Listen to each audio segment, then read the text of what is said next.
बुवाबाजी प्रकरणात अटकेत असलेल्या भोंदूबाबा मनोहर भोसले याचा आलिशान आश्रम करमाळा तालुक्यातील घोटी या ठिकाणी आहे। तर दर अमावस्येला याच ठिकाणी असायची बडी मंडळी आणि राजकीय नेत्यांची गर्दी।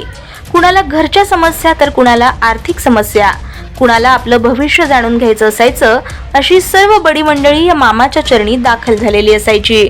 मात्र घोटी आणि परिसरातील ग्रामस्थ मात्र अशा बुवाबाजीवर कधीही विश्वास ठेवून इथे येत नसल्याचं गावचे सरपंच विलास काका राऊत यांनी बोलताना सांगितलं।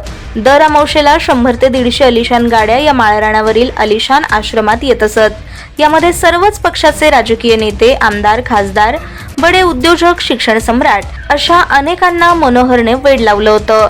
27 एकरावर पसरलेल्या या आलिशान आश्रमात गेल्या 5 वर्षापासून नवनवीन डेव्हलपमेंट सुरू असून या आश्रमाच्या समोरच आंब्याची मोठी बाग आहे। आमच्या आश्रमाच्या सभा मंडपासाठी थेट राजस्थान आणि कोकणातून लाल दगड आणल्याचं सांगितलं जातंय। या जागेत भक्तांच्या प्रतीक्षेसाठी मोठा हॉल असून आत मामांची आलिशान केबिन आहे। संपूर्ण आश्रमाला कंपाऊंड करण्यात आलं असून प्रत्येक ठिकाणी सीसीटीव्ही लावण्यात आलेत। सध्या मनोहर मामाच्या या आश्रमात कालपासून पोलीस बंदोबस्त तैनात ठेवण्यात आलाय। सध्या पोलीस बाहेरच्या कोणालाही आश्रमात सोडत नसून आश्रमातूनही कुणाला बाहेर जाऊ दिलं जात नाही। त्यामुळे सध्या आश्रमात मनोहर मामांचा सेवक वर्ग असून बाहेरचा कुणीही सध्या आश्रमात जाऊ शकत नाही। सोलापूर पोलिसांनी भोंदूगिरीच्या विरोधात कारवाईला सुरुवात केली असून सध्या मनोहर भोसले हे पोलिसांच्या रडारवर आहेत।